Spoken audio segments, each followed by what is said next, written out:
Alors, donc, je vais voir avec vous comment ça fonctionne, comment on développe de la douleur, et principalement dans la sclérose en plaques, ce qu'on appelle la douleur neuropathique, essayer de mieux comprendre. Puis pourquoi, dans certains cas, vous avez un collègue ou une connaissance qui souffre de sclérose en plaques comme vous, qui répond à un traitement, puis vous dites « Hey, fantastique, moi aussi, je vais l'essayer ». Vous l'essayez, ça ne fonctionne pas pour vous, puis vous vous dites « Mais c'est quoi l'histoire? » Vous allez voir qu'il y a des différences individuelles, c'était très important de le savoir. Quand un patient se présente chez le médecin, la première question qui se dit, le patient a mal, ça c'est clair, il vient voir le médecin, puis il dit j'ai mal. Mais la vraie question, c'est mais il souffre de quoi? Qu'est-ce qu'il a? Hein? Parce qu'on veut traiter le problème. Quand c'est une blessure, il n'y a pas d'animation, par exemple, sur mon... Je ne sais pas s'ils sont toutes comme ça. S'ils sont toutes comme ça, je vais vous donner ma présentation, puis on va la reprendre parce qu'il y avait beaucoup de... Je vais voir, en tout cas, je vais voir comment ça fonctionne. Mais ici, en gros, je vais revenir à l'arrière, je vais vous l'expliquer. Quand vous regardez le genou, si c'est une blessure au genou, à ce moment-là, on va traiter la blessure au genou. Hein? On va dire il y a de l'inflammation, on va donner un anti-inflammatoire. Donc, il y a quand même une enquête qui est faite. Ce n'est pas uniquement tu as mal, je te donne un médicament. Il y a une enquête qui est faite. Si jamais c'est un problème qui semble être plus centralisé, c'est-à-dire il y avait une douleur au genou, mais maintenant on pense que c'est une douleur plus centrale en tant que telle, bien là, on va changer le traitement. Mais vous voyez aussi que sur cette photo-là, sur cette schématisation-là, la personne a l'air de souffrir, tient sa tête. Bien, il y a aussi toutes les composantes personnelles, sociales, environnementales et psychologiques qui vont jouer. Et c'est des vraies composantes. Hein? C'est des composantes qui jouent un vrai rôle. On va voir ça aujourd'hui rapidement ensemble. Donc, on peut diviser en deux grandes classes. C'est très, très large. Là, mais on peut diviser ça en deux grandes classes, la douleur. On peut dire qu'on peut avoir des douleurs qu'on appelle nociceptives, c'est-à-dire qu'il y a une blessure. Hein, si je vous parle, puis je me tourne rapidement, je me cogne les doigts, ça fait très mal, on va appeler ça une douleur nociceptive. Il y a une blessure, on connaît la cause, généralement, pas toujours, mais la plupart du temps. Et généralement, on a des signes. Il va y avoir de l'enflure, il va y avoir de la chaleur, il va y avoir de la rougeur. Donc, on a des signes qui nous permettent de dire qu'il y a de l'inflammation, il y a une blessure, puis on traite la blessure. Si on traite la blessure, généralement, pas toujours, mais généralement, la douleur disparaît. Donc, ça se passe assez bien. La douleur neurogène, ou douleur neuropathique, ça, c'est une douleur qui est centralisée. C'est-à-dire que le système nerveux, on va le voir dans quelques minutes, peut se mettre à produire lui-même un signal qui est interprété par le cerveau comme de la douleur, parce que c'est lui qui transporte cette information-là. Et là, ça fait mal, très mal, mais même si on dit « j'ai mal à la main », ce n'est pas nécessairement la main qui fait mal. C'est bien sûr là qu'on le reçoit dans le cerveau, mais c'est le système nerveux qui produit cette douleur-là, et le traitement est différent. Complètement différent. Alors, à ce moment-là, il faut être capable de voir les deux. Non, ça fonctionne finalement, mes animations. Je suis désolé, il ne devait pas en avoir au début.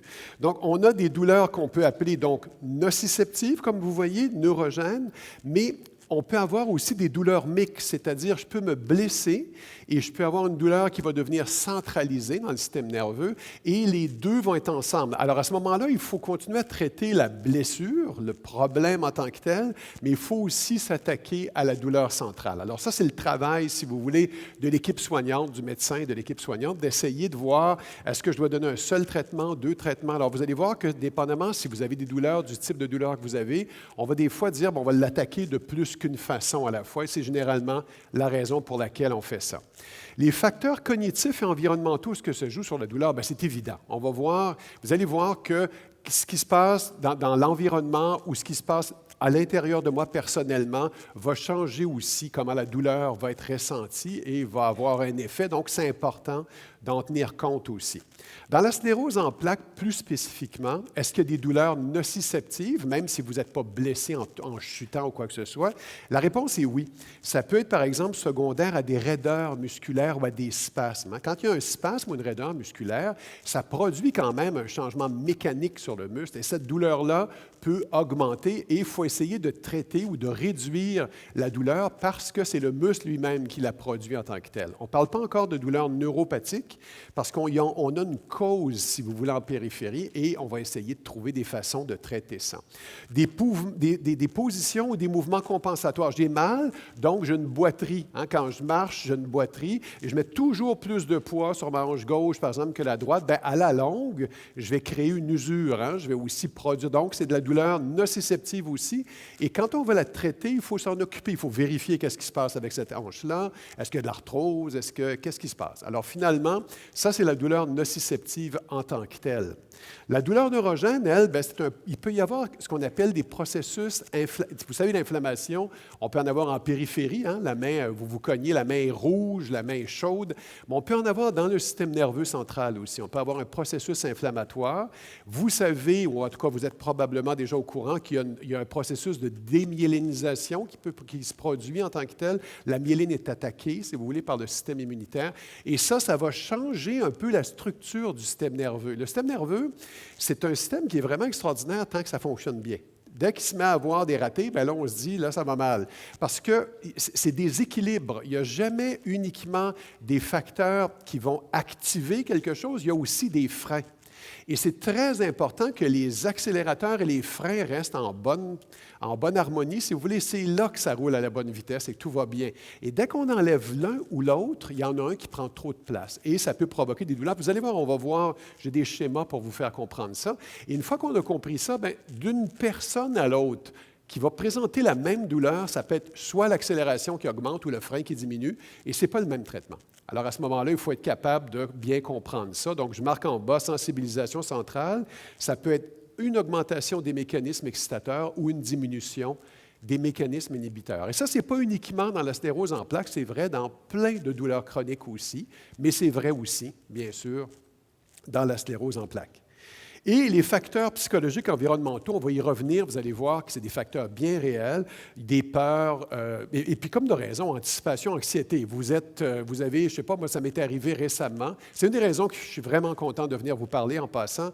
Moi, je fais des conférences à des spécialistes, je parle à des groupes d'intervenants, médecins et tout ça, puis à d'autres chercheurs, mais j'aime beaucoup aussi parler aux gens qui souffrent de la maladie ou qui aident les gens qui souffrent de la maladie parce que c'est vraiment vous qui pouvez nous faire évoluer. Parce qu'entre chercheurs, on se raconte ce qu'on sait, on se croit, puis on se trouve bon, mais on aime ça parler avec les gens qui en ont vraiment, puis qui disent « c'est le fun ce que tu fais, Serge, comme projet, mais il faudrait que tu le réorientes un peu parce que ce n'est pas tout à fait ça notre problème. » Alors, c'est pour ça que c'est important. Et en plus, j'ai une nièce qui a une fin quarantaine, début cinquantaine, qui a eu le diagnostic aussi, donc il m'a posé plein de questions sur qu'est-ce qui se passe, qu'est-ce qui va arriver.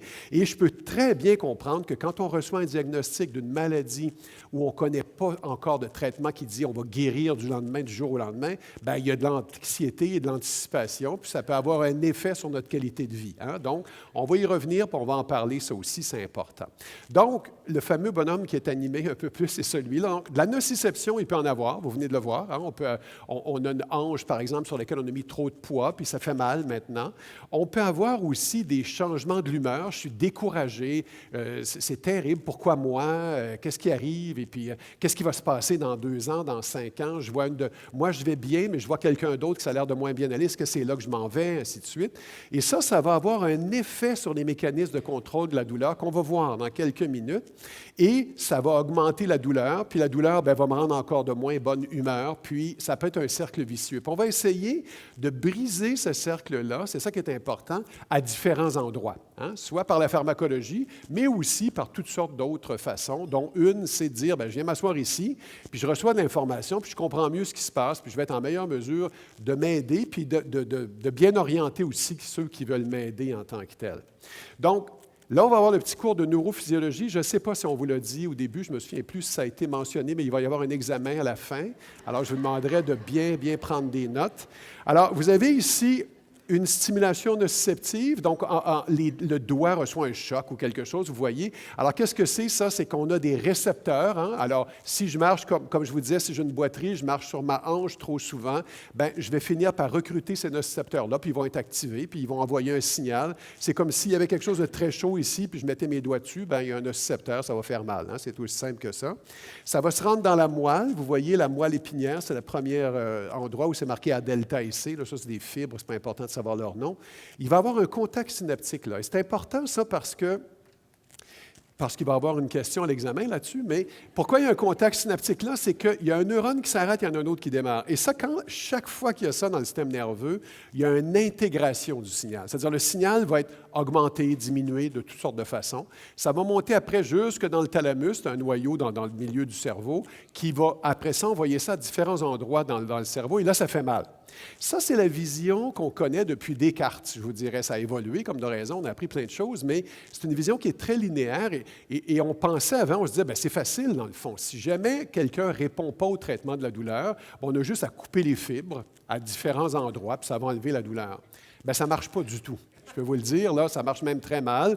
Généralement, les gens développent d'autres types de douleurs parce qu'il y a des mécanismes excitateurs descendants, mais il y a aussi des mécanismes excitateurs et inhibiteurs descendants. Donc, ce n'est pas linéaire, c'est circulaire. C'est-à-dire, la douleur, elle est réelle. On peut se blesser les pieds, là, puis ça va faire plus ou moins mal, dépendamment de différents contextes intrinsèques, génétiques. Hein, on est différent d'une personne à l'autre. Il y a des gens qui portent des lunettes, d'autres pas. Il y a des gens qui sont grands, petits. Bien, il y a la même chose avec la douleur. Il y a des gens qui vont avoir plus de sensibilité à la douleur, d'autres moins.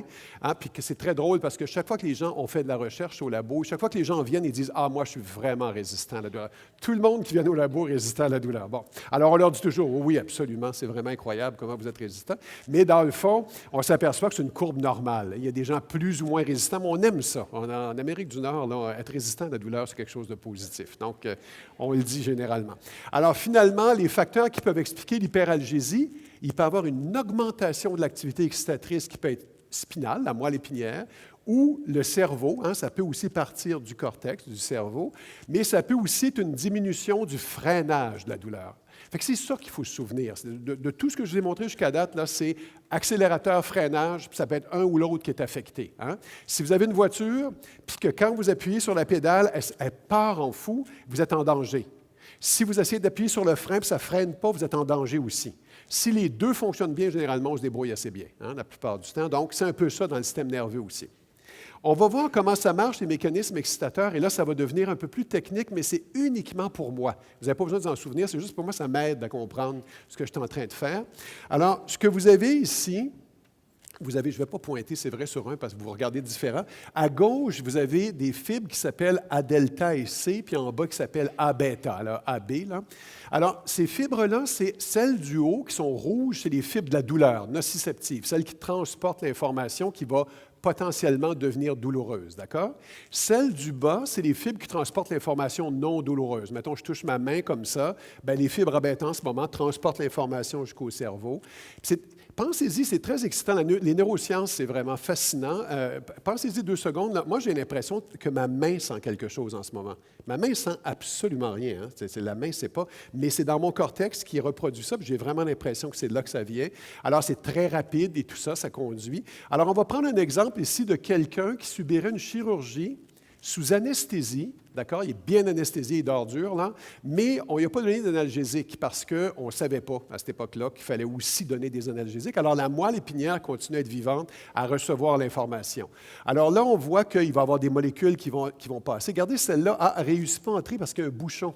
Il y a un bouchon de magnésium, mais là, ça continue, on continue la chirurgie, et tout à coup, on enlève le bouchon, et maintenant, on va être capable de faire passer le glutamate. Et là, vous allez voir que la membrane, regardez, c'est devenu rouge autour, c'est que la prochaine cellule, maintenant, c'est sensibilisée. Alors, elle va décharger à plus haute fréquence. Qu'est-ce que ça veut dire, ça? Ça veut dire que si je me blesse, en plus d'avoir mal parce que je suis blessé, maintenant, quand je touche à cet endroit-là, ça fait plus mal que la normale. On appelle ça de l'hyperalgésie. Alors, l'hyperalgésie, c'est que quand je me fais mal, la douleur est très, très augmentée. Maintenant, si je continue encore à donner de la douleur, de la stimulation douloureuse, il va même y avoir des gènes à expression très rapide dans les cellules qui vont rendre cette cellule-là encore tellement plus sensible que, regardez, même la fibre à bêta en bas, qui ne provoquait pas de douleur avant, maintenant va provoquer de la douleur. On appelle ça de l'allodynie. De l'allodynie, c'est quoi? C'est que ça, normalement, ça fait pas mal. Mais si je fais ça et ça brûle et ça fait mal, c'est de l'allodynie. Ça veut dire que j'ai une douleur pour une stimulation non douloureuse. Et ça arrive dans toutes les problématiques où le système nerveux est attaqué, le système nerveux est touché.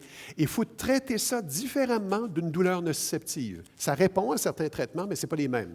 On va les voir ensemble, on va faire le tour un peu. Puis vous allez voir qu'il y a des traitements qui ont l'air bizarres. Et la plupart des médecins, quand ils donnent un traitement, ils l'expliquent très bien. Mais les médecins, c'est pareil comme tout le reste de la population. Il y en a qui sont très habiles, d'autres beaucoup moins habiles à expliquer les choses. Pareil comme les garagistes, pareil comme les... C'est des humains, hein? Puis ils deviennent médecins. Là, ou les chercheurs, c'est la même chose. Il y en a des qui expliquent bien, d'autres mal. Mais l'idée, c'est qu'il y a des médecins qui vont vous donner une pilule, ils ne vous expliqueront pas pourquoi. Vous allez dire, mais comment ça se fait que j'ai une pilule qui est utilisée pour l'épilepsie. Comment ça se fait que j'ai une pilule qui est utilisée normalement pour la dépression? Bien, on va essayer de comprendre pourquoi. Vous allez voir comment ça fonctionne. Donc, ça, ce n'est pas tellement important. Est-ce qu'une douleur aiguë peut amener une douleur chronique? La réponse est oui, mais ce n'était pas ça le but ici.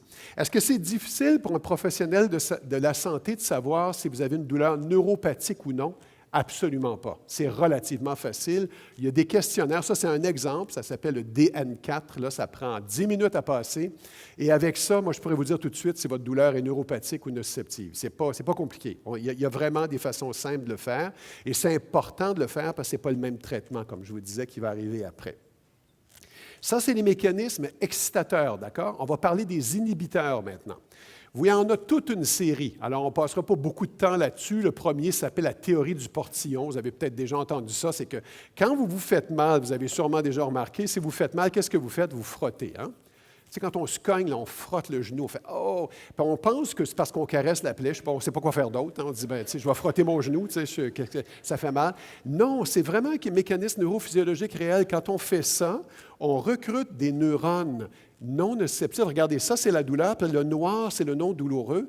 Et le non douloureux, il est allé chercher des neurones qui vont bloquer la douleur. Alors, quand on frotte, ça fait vraiment moins mal. Alors, les enfants, béquer bobo et frotter, c'est une très bonne technique. C'est une technique analgésique. Comment ça fonctionne? Bien, on peut utiliser le massage léger, on peut utiliser le TENS, puis même en chirurgie, ils installent des stimulateurs au niveau épidural. Et c'est exactement ce principe-là. C'est qu'on vient stimuler les fibres non douloureuses pour bloquer la douleur. D'accord? Donc ça, c'est un de nos mécanismes endogènes qu'on a. Endogène, hein, qui veut dire à l'intérieur de nous, naturel. Un mécanisme qu'on a de façon naturelle qui fonctionne bien. Je vais vous parler d'un deuxième sur lequel je vais passer un petit peu plus de temps. Il y a toutes sortes de noms là, qui s'appellent contrôle inhibiteur diffus nociceptif ou en anglais condition pain modulation ou la modulation conditionnée de la douleur. Il y a plusieurs nomenclatures, mais le principe est le même. Quand vous avez mal, donc vous voyez ici, l'information douloureuse rentre dans la moelle, elle va croiser, elle monte jusqu'à différentes structures du système nerveux, puis elle s'en va jusqu'au cerveau, puis ça fait mal. Hein? Alors, ça, c'est la partie qui se passe. Imaginons que la douleur est très intense. Vous voyez qu'elle s'est arrêtée en cours de route. Il y a une partie la partie du bas, du milieu, là, c'est le tronc cérébral. Et vous pouvez voir que le tronc cérébral, il y a des branches qui se sont faites là. Ça va recruter des neurones descendants qui, eux, ont de la sérotonine et de la noradrénaline. Connaissez-vous ça, ces molécules-là, sérotonine, noradrénaline? Savez-vous dans quoi il y en a de la sérotonine, de la noradrénaline? Dans les antidépresseurs, par exemple. Sérotonine, noradrénaline, il y en a d'autres aussi, mais il y en a là. Et ça, c'est un mécanisme de freinage de la douleur qu'on peut mesurer en labo. Quelles sont les approches thérapeutiques non pharmacologiques qui utilisent ça? Tout ce qui est provoquer une douleur pour en enlever un autre. Alors, imaginez n'importe quelle technique où on fait un massage profond, on utilise des ventouses, on utilise des aiguilles, ce que vous voulez, et ça fait moins mal après, bien, c'est ce mécanisme-là qui est activé de façon générale. Regardez ici comment on mesure ça en labo. Ce qu'on fait, c'est on met une thermode sur le bas. Ça, c'est des sujets qui sont soit des sujets sans douleur ou des sujets avec des douleurs. On fait de la recherche en labo avec des patients ou avec des sujets contrôle. Et vous pouvez voir, on met une thermode sur le bras qui va chauffer la peau. Ça chauffe très fort, ça fait mal, mais il n'y a pas de danger, ça ne brûle pas la peau. Ça fait juste une douleur. Puis on peut laisser la douleur là pendant 1 minute, 2 minutes, dépendamment, quelques secondes, dépendamment de ce qu'on veut faire. Puis on demande au sujet, vous voyez, avec son autre main, il touche à un appareil. Cet appareil-là lui permet d'évaluer sa douleur en continu. OK? De nous dire, ça fait-tu plus mal, moins mal, dépendamment que l'appareil monte ou diminue sa température. Après ça, on lui demande de mettre son bras opposé dans un bassin d'eau très froide, une grande quantité d'eau très froide, très, très froide. Ça fait mal, c'est vraiment désagréable. Je l'ai essayé, c'est pas le fun. Et ça dure à peu près 2 minutes, puis après, on recommence avec la même douleur. Et regardez bien ce que ça fait. Ça, c'est avant qui mettent le bras dans l'eau. Vous voyez, la ligne noire, là, c'est la température qui reste la même. Puis vous pouvez voir que, pourtant, ça fait de plus en plus mal. Hein? Vous avez déjà fait la vaisselle, j'imagine, la plupart d'entre vous, puis vous avez mis l'eau trop chaude. Et là, vous voulez enlever le bouchon parce que, je ne sais pas, moi, il faut que vous en alliez. Puis là, vous mettez votre main, puis vous cherchez, puis là, vous faites « Oh my God, c'est bien chaud, pourquoi j'ai fait ça? » Ou votre bain, par exemple. Vous mettez le pied dans le bain, vous avez mis trop chaud. Et là, vous remettez la main, puis vous dites « Avez-vous remarqué que Si vous allez rapidement vous l'enlever, ça fait mal, mais ce n'est pas si pire. Mais si vous le laissez, ça fait de plus en plus mal. Bien, ça, dans le système nerveux, on appelle ça de la sommation temporelle. Le neurone décharge à répétition et ça fait de plus en plus mal. C'est une protection, si vous voulez, en tant que tel. Après ça, on met le bras opposé dans de l'eau très froide. Donc, ça fait très mal sur une grande surface. Et là, le système nerveux essaie de bloquer la douleur, comme je vous ai montré. Et regardez après comment ça diminue. C'est quand même impressionnant, là. C'est pas de pilule, ça, là. C'est juste, on a ça naturel en nous. Il y a une diminution de 50 en moyenne, hein. Bien sûr, là, c'est pas chez tout le monde, là. On va le voir un peu. Et on avait décidé de regarder ça dans la fibromyalgie. Pourquoi? Parce que dans la fibromyalgie, on avait trouvé qu'il y avait un déficit dans le liquide céphalorachidien, quand on fait une ponction lombaire, de sérotonine et de noradrénaline. Alors, on s'est dit, c'est peut-être ça qui ne fonctionne pas. Et on avait trouvé qu'effectivement, quand on faisait avant, vous voyez que la courbe monte très rapidement, se stabilise, puis après, il n'y avait pas de différence. Alors, on s'est dit, ça y est, on vient de trouver c'est quoi la fibromyalgie, on a juste à corriger ça, puis ça va bien aller. Mais ce n'est pas simple comme ça. C'est pas simple comme ça. Alors, quand on est allé voir, après, on s'est dit, si on prend des sujets sains, puis qu'on regarde leur système de freinage de la douleur, est-ce que tout le monde a le même ou ça se distribue à travers les gens? Et regardez ça. Quand vous voyez, ça, c'est différentes pathologies, ce n'est pas juste en fibro qu'on a trouvé qu'il y avait un déficit de ces mécanismes-là. Il y en a dans toutes sortes de problèmes, et la liste est beaucoup plus longue que ça. Hein? C'est une liste partielle. Là, Mais regardez bien la prochaine courbe ici. C'est des sujets sains, et regardez ce que ça donne. Chaque barre est un sujet. Plus elle est longue vers le bas, plus son système de freinage est puissant. Alors, si on vous testait tous ici dans la salle, il y en a certains d'entre vous qui seraient à l'extrême gauche avec un système très, très puissant de freinage, puis il y en a d'autres, au contraire, qui seraient à l'extrême droite. Et regardez, c'est même inversé. Presque 20 de la population n'a pas de système de freinage. Ils ne freinent pas bien, si vous voulez. Alors, quand une douleur démarre, bien, elle a la chance de s'installer puis se développer un peu plus. Alors, ces gens-là vont répondre à des traitements différents aussi de ceux qui ont un bon système de freinage. Alors ça, c'est une autre chose qu'on essaie d'impliquer, en tout cas, qu'on essaie d'enseigner, puis on essaie de rendre. Et dans la fibromyalgie, regardez ce qu'on a trouvé, c'est que c'était 50-50. Au lieu d'être 20 à peu près et 80, c'était 50-50. Alors finalement, à ce moment-là, quand on voit ça, on se dit, bien, si on fait la moyenne de ça, ça donne quoi? 0. Hein? Ça donne l'impression qu'il n'y a rien, mais ce n'est pas vrai. Ça veut dire qu'il y a la moitié du groupe qui a un problème avec son système de freinage et l'autre pas. Alors, si vous donnez le même médicament aux deux groupes, qu'est-ce que ça va faire? Bien, il y en a la moitié qui vont répondre, puis l'autre moitié qui ne répondront pas. Puis on dit, comment ça se fait que tous les patients ne répondent pas à ce traitement-là? C'est parce que ce n'est pas la même problématique. D'accord? Qu'est-ce qu'il y en est dans la sclérose en plaques? Beaucoup de gens disent il n'y a pas de problème en haut, il n'y a pas beaucoup d'études, vous allez être honnête, là, sur ces mécanismes-là dans la sclérose en plaques, mais il y a des gens qui disent ce n'est pas le système de freinage, c'est le système excitateur qui est augmenté. Ça fait du sens, hein, parce que quand on touche à la myéline, on peut avoir des activités spontanées du système nerveux. Donc, ils disent que ce n'est pas tellement le système de freinage, ça semble plus être le système excitateur. Mais il y a d'autres études, une autre étude, en tout cas au moins, qui dit, bien, ce n'est pas si clair que ça. Il y a peut-être un peu des deux en tant que tel.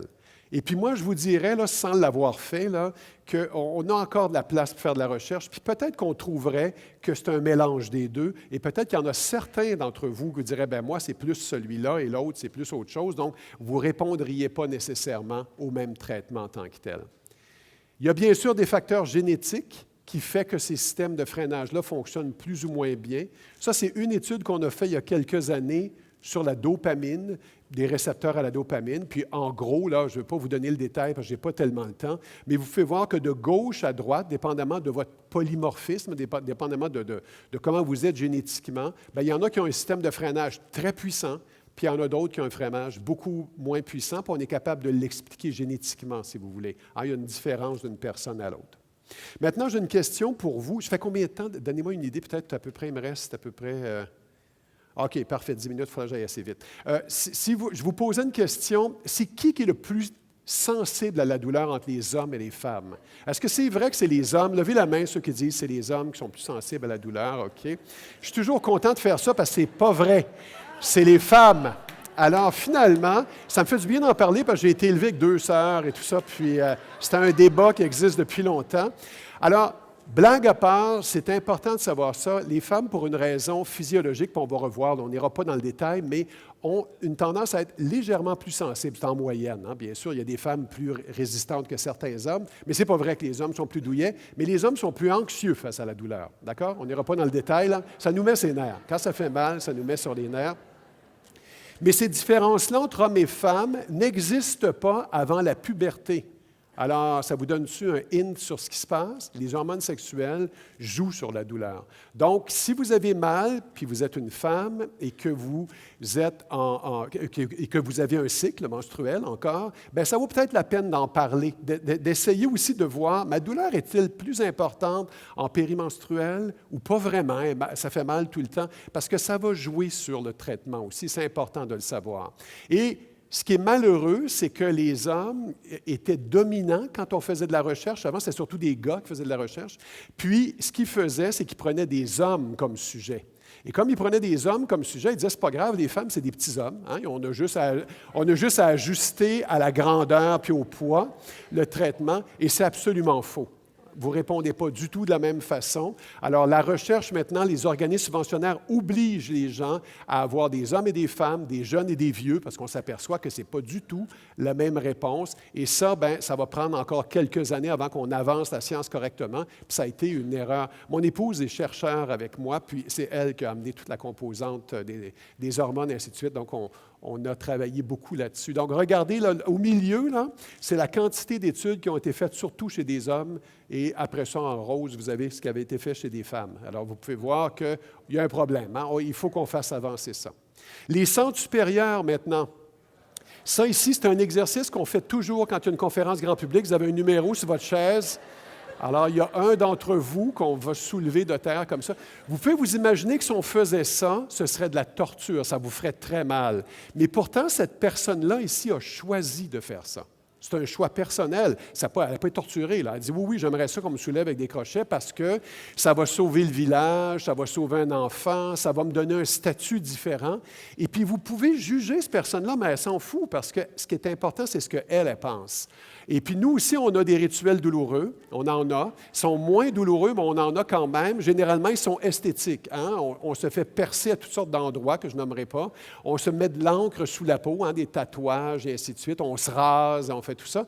Mais généralement, ces douleurs-là, on les accepte. Moi, il y en a un rituel que je fais parce que je vieillis, puis je veux rester beau. Alors, ce que je fais, c'est que je pompe des poids, puis je fais du jogging et tout ça.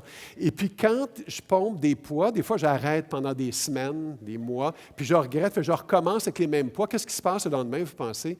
J'ai mal partout. Puis quand j'ai mal, qu'est-ce que je dis? Je dis yes, yes, oui, oui. Je suis content d'avoir mal. J'ai mal aux fesses quand je marche, mais ce n'est pas grave. Je me dis, ça va être... Alors finalement, si j'avais cette même douleur-là parce que j'ai eu un diagnostic de cancer, est-ce que j'aurais la même réaction?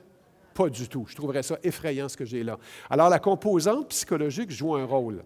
Je vais vous montrer rapidement, parce que je veux me garder un petit peu de temps pour vous parler de cannabis quand même. Si je regarde ici, regardez bien ici, c'est quelqu'un, un sujet sain, qui va recevoir une dose de morphine pour voir ce que ça fait sur sa douleur expérimentale. D'accord? Donc, on fait la même douleur que vous avez vue tantôt, là, avec une thermode, là, mais eux, ils ont regardé, on va donner de la morphine. Il y a 3 conditions.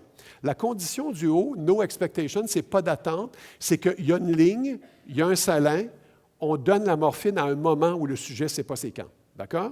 Et ça diminue la douleur. Vous pouvez voir, le gris, c'est avant, le noir, c'est après. Ce n'est pas fantastique, mais ça diminue la perception de la douleur, même s'il ne savait pas qu'il allait en recevoir.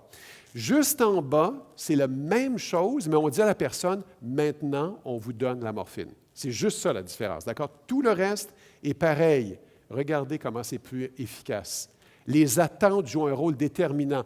Le dernier en bas, si on dit à la personne, maintenant, on va vous donner un médicament qui va augmenter votre douleur. C'est toujours de la morphine, d'accord? Toujours la même dose, toujours pareil. Regardez ce que ça fait. Ça ne fonctionne plus ou presque pas.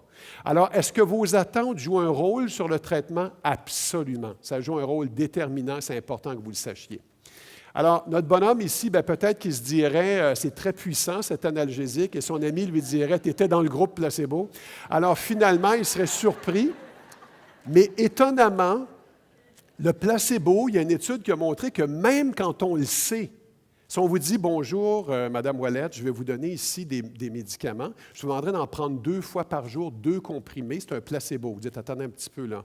Vous m'avez dit que c'était quoi? C'est un placebo, il n'y a rien là-dedans, c'est des pilules de sucre. Mais je vais vous demander de les prendre quand même. 2 comprimés le matin, 2 comprimés le soir, tous les jours pendant 10 jours. Vous diriez, mon médecin est fou, hein? Vous ne voudriez pas.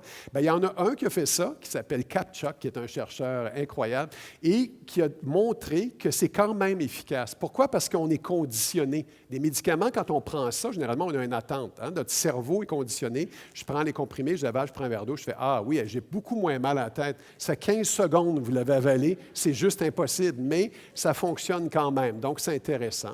Ça, c'est pour montrer qu'il y a des mécanismes connus aujourd'hui du placebo, donc ce n'est pas uniquement une idée. C'est beau tout ça, mais est-ce que ça peut aider à orienter le traitement? La réponse est oui. Quand on sait que c'est des mécanismes excitateurs, on va utiliser, et c'était des exemples ici, hein, des médicaments comme la prégabaline qui sont des anticonvulsivants. Donc, c'est utilisé pour l'épilepsie, mais on sait que ça va réduire l'hyperactivité, si vous voulez, du neurone. Tandis que quand c'est des mécanismes inhibiteurs, bien là, on va utiliser plus des choses qui sont sérotonine, noradrénaline, donc ça va redémarrer le freinage. C'est simplement pour vous montrer, ce n'est pas qu'il faut se souvenir de tout ça, c'est la job des médecins de le faire, mais c'est pour vous montrer que le médicament utilisé d'un patient à l'autre, même s'ils ont l'air d'avoir la même chose, ne sera pas le même et c'est normal.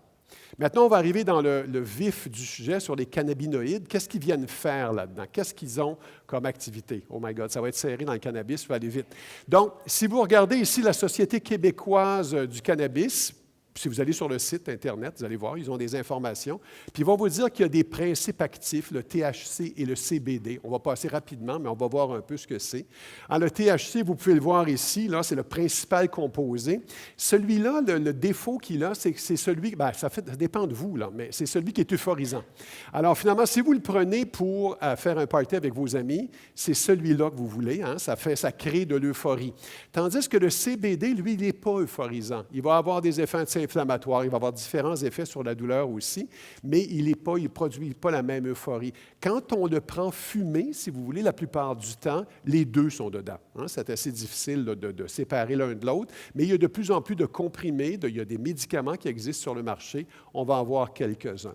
Donc, si vous le regardez ici sur la diapo, vous avez donc le THC, c'est celui qui est le plus abondant, le plus présent dans la plante. Hein? C'est ce qu'on retrouve le plus. Tandis, alors donc, ça, c'est les effets psychoactifs, psychiques, et ainsi de suite. Si vous regardez à droite, où vous avez une espèce de schéma de bonhomme, vous pouvez voir où ça agit. C'est en bleu pâle.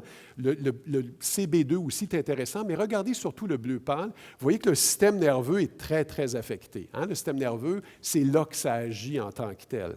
Si vous regardez la prochaine diapo, le CBD ou le cannabidiol est lui aussi actif, il est présent, hein, mais c'est différent, il va avoir des actions légèrement différentes, puis on va y revenir un peu là-dessus. On va en parler un petit peu. Puis il y a un équilibre qui se produit, c'est-à-dire le cannabidiol va même bloquer un peu les récepteurs qui sont utilisés par le THC, et c'est peut-être pour ça qu'il y a un petit peu moins d'effets psychoactifs en tant que tel. Donc, quel est l'intérêt de ça dans la douleur en tant que telle? Bien, il y a des études qui ont montré que ce qu'on appelle les endocannabinoïdes, vous en avez naturellement. Je vais vous dire tout de suite, là, ceux qui pensent, mon Dieu Seigneur, le cannabis, c'est vraiment péché, puis c'est une affaire effrayante, et puis je ne sais pas si on devrait aller se confesser. L'idée, c'est que vous en avez en ce moment, vous en sécrétez en ce moment là, en quantité. On appelle ça les endocannabinoïdes. Vous avez plus de récepteurs endocannabinoïdes que vous en avez aux opioïdes. Donc, vous avez ça naturellement. C'est en train de se faire là, pendant qu'on se parle en ce moment. Il y a aussi des phytocannabinoïdes, ce qui vient des plantes, puis il y en a qui sont synthétisés. Hein? Il y en a qui sont faits de façon synthétisée. Et pour des douleurs articulaires, il y a des gens qui ont montré que ça avait des effets en périphérie, dans la moelle, sur le système nerveux central, et que ça pouvait être positif de l'utiliser. Ensuite de ça, on arrive à l'utilisation, si vous voulez, dans la sclérose en plaques. Il y a des revues d'assez haute qualité, donc il y a des méta-analyses qui ont été faites. Et malheureusement, ce qui est trouvé, c'est que ça a des effets effectivement sur la douleur et la spasticité. Ça a des effets positifs, mais légers et pas toujours reproductibles chez tout le monde. Donc, il ne faut pas penser, je vous dirais, le cannabis, c'est un outil supplémentaire dans les outils qui existent en pharmacologie. Donc, il ne faut pas le voir comme la panacée, là, puis se dire « Wow, on vient de trouver là, quelque chose d'extraordinaire et ça fonctionne très bien, puis moi, bien, je devrais en prendre, même si je n'étais pas à l'aise avec l'idée. » Il faut simplement voir, selon le type de douleur que vous avez, puis bien approcher l'équipe médicale avec laquelle vous travaillez. Et dans certains cas, ça fonctionne. Il ne faut pas non plus le démoniser, mais il ne faut pas non plus penser que c'est « wow », c'est fantastique. C'est un peu ça, je vous dirais, le message, en gros, qu'il faut retenir du cannabis en tant que tel. Et là, ce qui devient complexe, c'est difficile de savoir qui va bien répondre.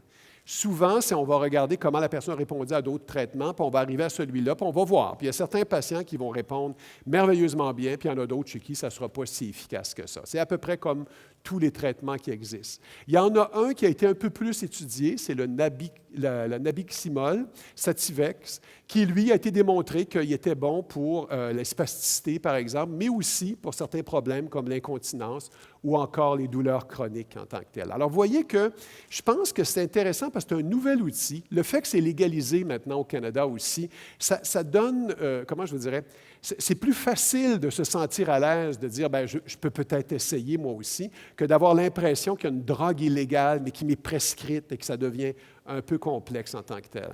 Il y a peut-être des différences hommes-femmes aussi. C'est une étude qu'on a faite dans mes labos il y a quelques années où on avait trouvé un effet efficace pour les femmes. Ça réduisait l'hyperalgésie, mais pas chez les hommes. Donc, il y a peut-être, mais ça, il y a encore beaucoup de recherches à faire. On est encore loin de la coupe aux lèvres, mais peut-être que les hommes répondraient moins bien. Et malheureusement, les hommes auraient aussi plus d'effets cognitifs secondaires que les femmes. Donc, mais encore là, ça reste, c'est des études qu'il faut continuer à faire. Il faut se poser encore la question, puis il faut regarder ce qui se passe. Mais au moins, ça avance, puis je pense que c'est une des possibilités de traitement en tant que tel. Je termine.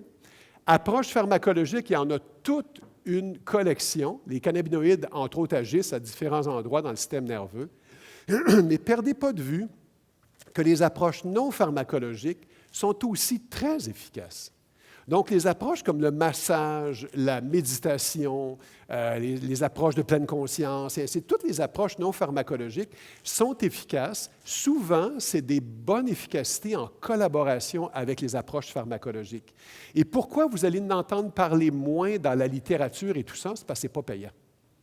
Les pilules, les compagnies font de l'argent avec ça, puis ils peuvent en parler, puis c'est correct. Je veux dire, ça fait partie du jeu aussi. Là. Je ne suis pas en train de les démoniser, mais aller parler de la méditation, là, généralement, ce n'est pas payant.